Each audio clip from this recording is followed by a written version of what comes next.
On nous a toujours dit que les monstres n'existaient pas. Les créatures tapies dans la nuit n'étaient que des histoires. Mais si c'étaient les histoires qui avaient oublié la vérité, tout commence dans un petit village d'Europe de l'Est. Un lieu effacé des cartes depuis plus d'un siècle.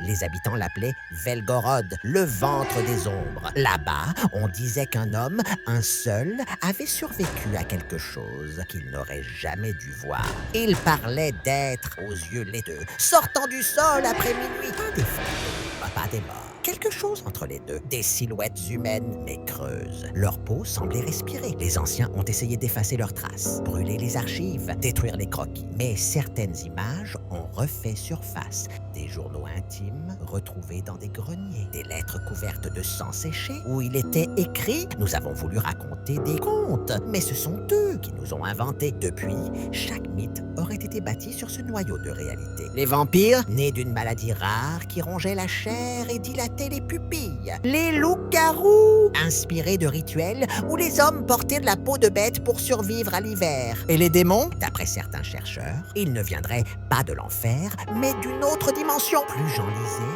plus je sentais une présence, comme si les pages me regardaient, comme si ces histoires n'étaient pas là pour me divertir, mais pour me rappeler quelque chose que j'avais oublié.